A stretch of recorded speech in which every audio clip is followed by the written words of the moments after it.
Chosen Becky BBS birungi eno abasiramu munnange bavuddeyo ne babeeranga Bamutabukidde Eno News Pack channel webale kuba nti nno ogyekumiddeko mangi genkuleetedde kkiriza mbeere ng'ate nga kuwa tutandikidde wa Chosen Becky munnange ensonga ze tezinnava mu mawulire bavuddeyo ne babeera ng'ate bamutabukira okitegeera nno mukwano kkiriza tubeere ng'ate atukuwa akatambi kano. Wabeerawo ebitongole ebitwala abantu abafaanana bwe bati Makka ng'oyo yavuddeyo ng'abadde amanyikiddwa olwa celebrity gy'alina nga mubatwala e Makka abashiriku abakaafu mulindire ebibonezo bya Allah nga temunnava ku nsi kuno.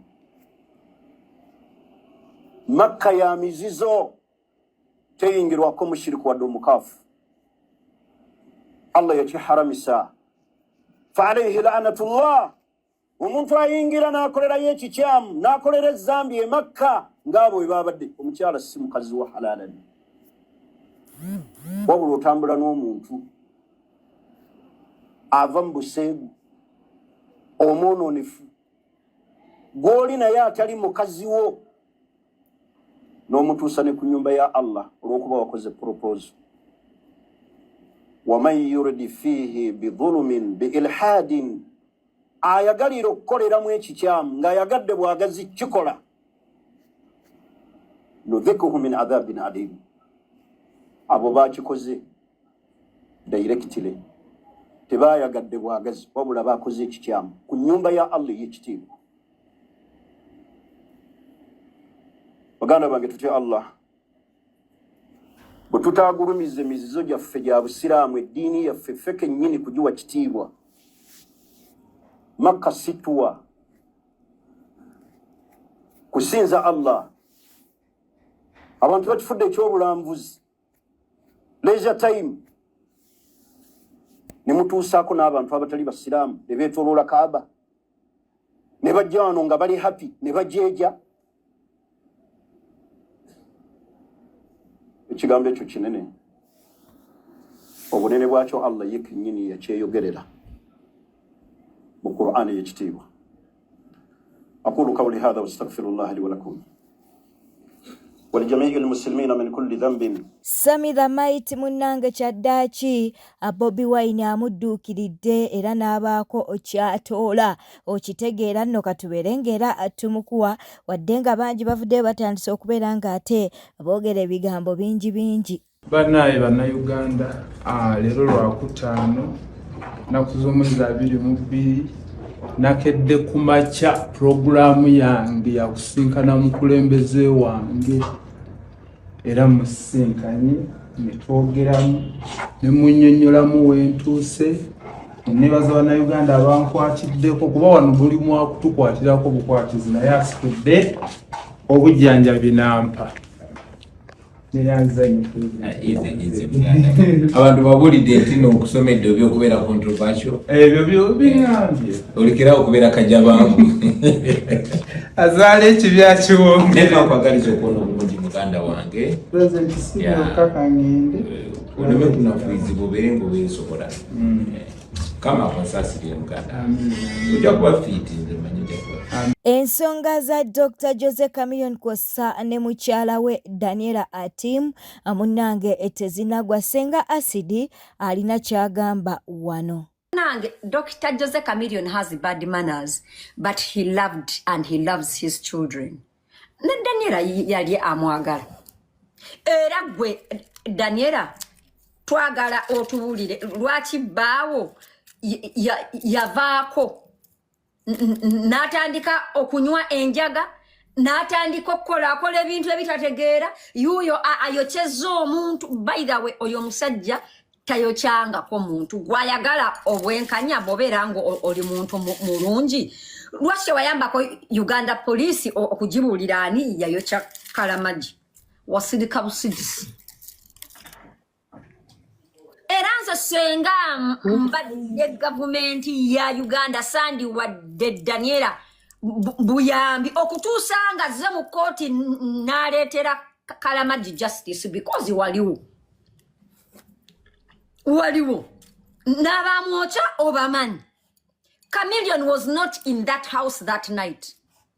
yali mu bbaala yasanga mu kyomo waliwo oyagala abannayuganda okusiikingira sympathy. Did you ever come out for once to live by the truth? Mu butuufu mazima mazima ya Uganda ekuleetere justice abannayuganda manya niyo mazittako waliyo nnyonyoddeko abantu oyo omusajja bamwokya bata because you were there. You were at home, and the same home you actually were.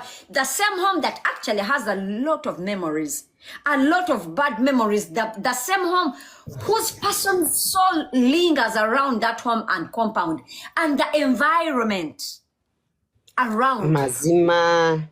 You want your children to inherit that home.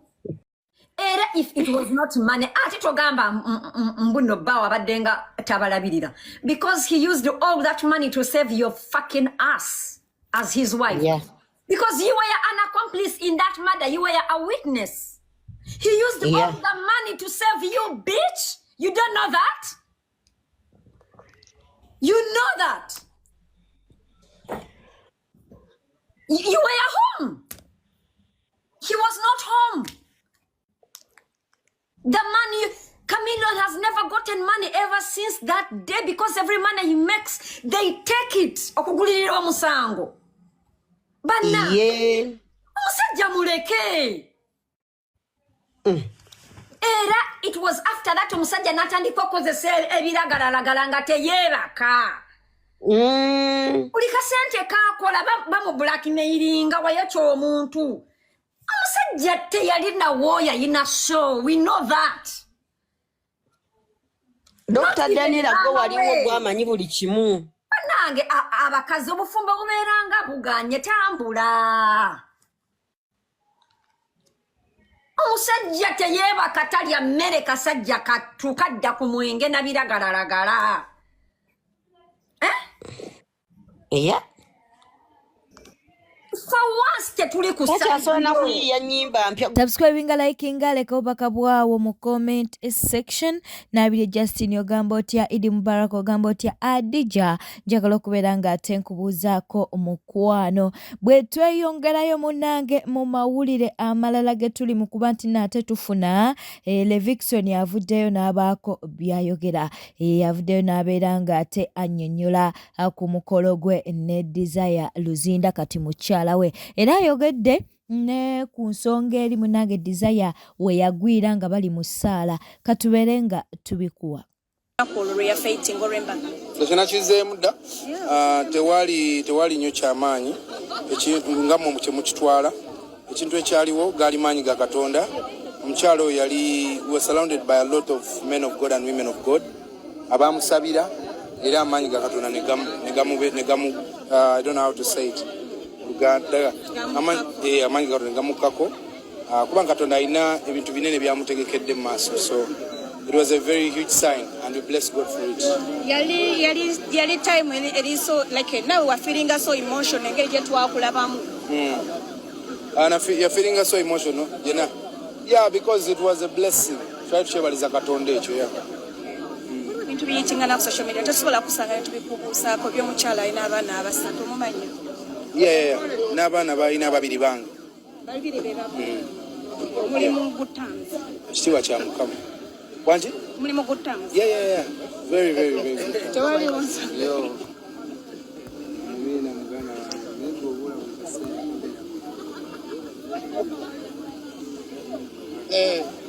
Madam no mubongako.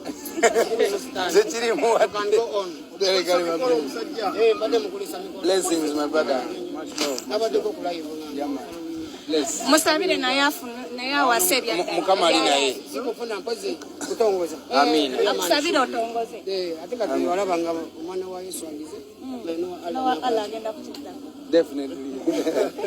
Yeah, man. Okay, tubadde tukyali ku mukyalo ono yavuddeyo ali mu kusaba abantu abamu ku social media bamuyambe balowooza nti guwandibadde ogenda okuwasa. Mumunoonya oba kuba muli mu social media. Yeah, naye tewali mutawaana. Nina abaana babiri mbebaliza Katonda. I bless God for them. Era mpa ne respect bane respect mama w'abaana abo. I think it is okay tewali mutawaana. Nemo munoonyeeko mutegeere kale kintu ekituufu. Full figure avuddeyo n'atabukira Sherry Matovu kyatamulangidde nga tekiriiyo. Tomanchi wakola mwana wa mujja wogwe. Mujja otomanchi amutta. Bwana no mwana yali afananga bwa kiwamukola. Tomanchi anobya bawo.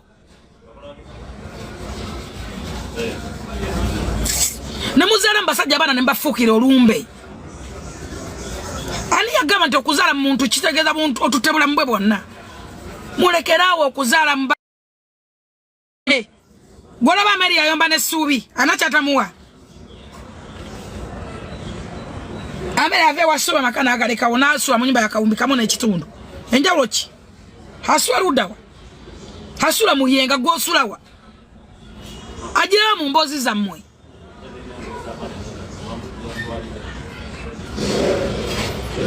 Bama Esther take origana stwali.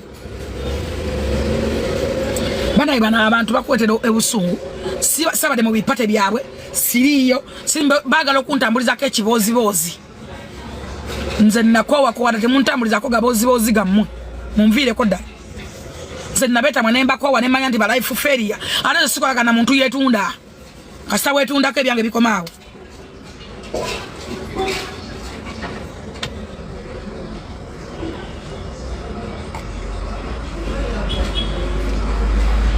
Narinawe ne bawo tewache tutayogera banayiga Joweria kuno kwebali twatuza meeting tuzimalayo esukka mu buwana mu buwana mwana nanga ngamusula wange natasa nenkowa nalabirirako be baswa nenkowa.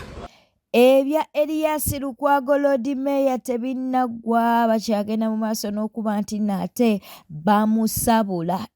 Ku mulundi guno batono nnyo abali ku saidi ya Lord Mayor. Musajja wattu katuwere nga tukuwa katambi kano. Kino ngenda kuvaawo nga nkyogeddeko. Tuyinza obutaba bakansala ba kibuga kino. Nina obukakafu ndivaayo n'enjogera ebyama. Lord Mayor ndi munyiivu nno ate. Ndayira wallahi ne Qur'an enjikwata. Wali wegase n'abagagga mu be paaka. Paaka enkadde. Ne minutes weziri wasooka no webavuma dozi tayikunizi tebagenda kukola kino wakiri tubalirire noleeta 300 billion tuziwe batayikunizi kansa ebifaananyi mu bijjeyo byonna biraga nga yaleeta report biri yawa abamawulire endala ne gye yatuwa mu kanso yali ndala nasituka ne bakansala bannange bakatabu baani ne tukkirira mu paaka nga bagitaddemu n'ebyuma bamaze giteekamu ebyuma bagenda gizimbamu amayumba g'abagagga.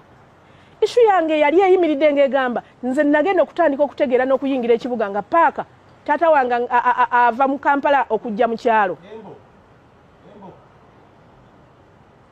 Nga paaka eyo enkadde gy'akozesa okulinnya emmotoka ezimuleeta e Masaka. Nembuuza Lord Mayor mu kanso minutes weziri twebaza ki abagagga abajja ne babba ettaka. Gwe Lord Mayor sebo mulungi ennyo ali mu kugaa nti ffe twatunze omwala. Wali otunze paaka ekoleramu abantu emitwalo egisukka n'emitwalo emeka nga tewabalumirirwa. Ffe be twagenda ne tuwamba paaka eyo ne tubagamba waakiri okweyokera mu kibuga ne batusiba ne tubeera mu makomera.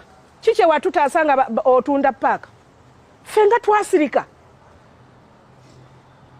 Tugenda kwogera ebyama. Kigenda tuluma nga tubadde tu respecting omuntu naye nga tukimanyi nti wabulabe n'eri ekibuga.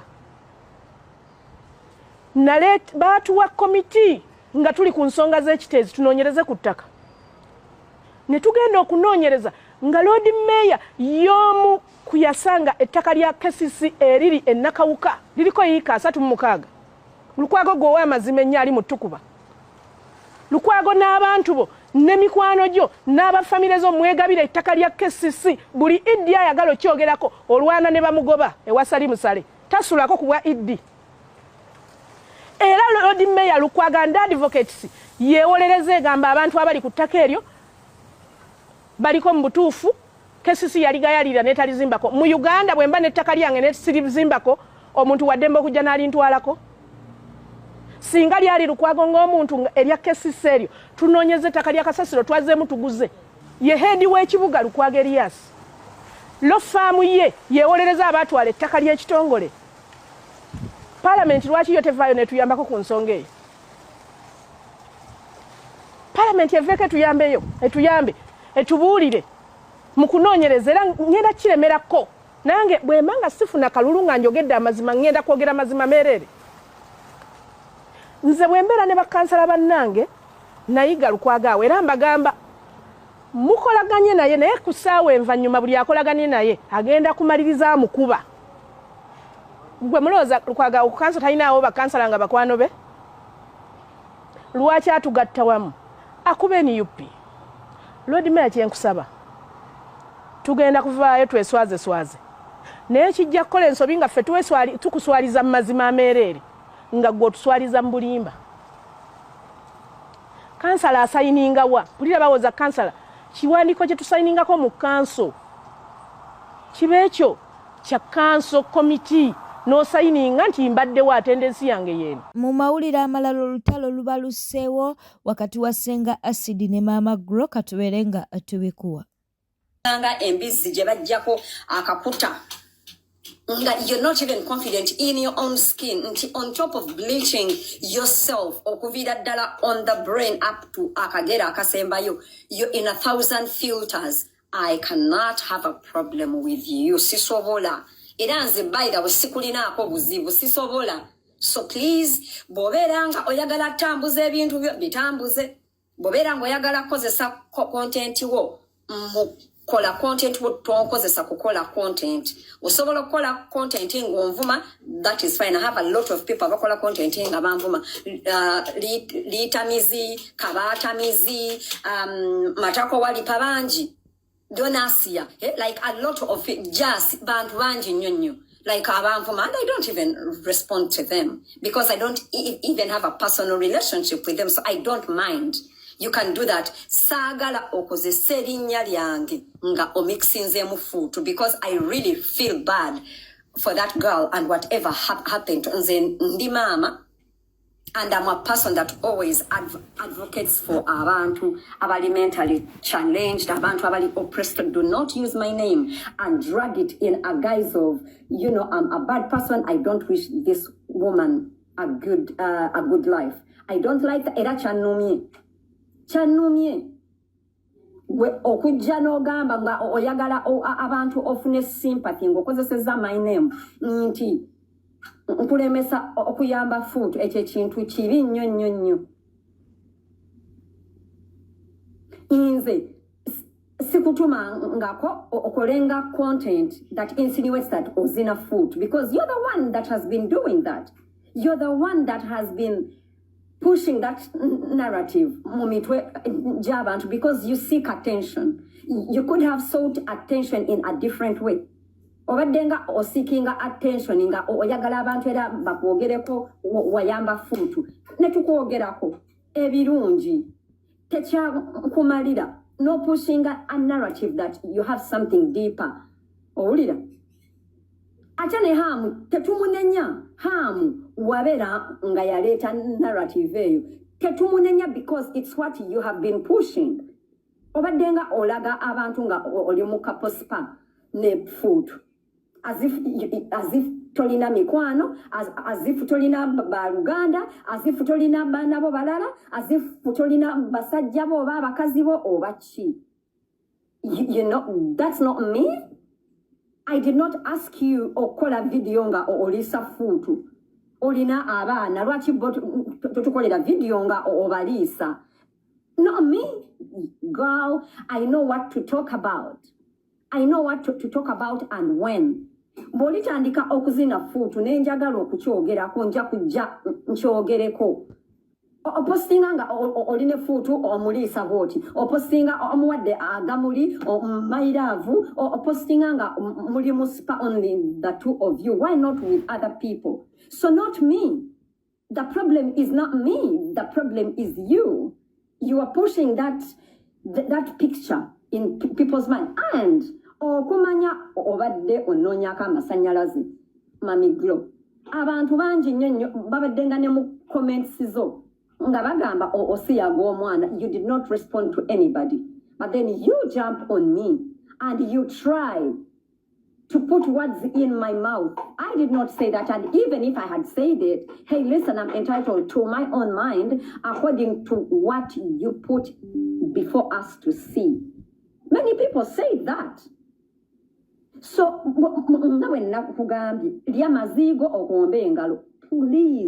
please keep me out of it. Because I could give you attention, but guess what? Mami gula nonyerezaako by the way nebyo ebizigo nyinza bikuba kutaka. But tambudde badde mulabi mulungi olw'okwekumira ku Newspack channel kankusaba obeere ng'osubscribinga, olikinga n'okuleka obubaka bwawo mu comment section. Beera bulungi.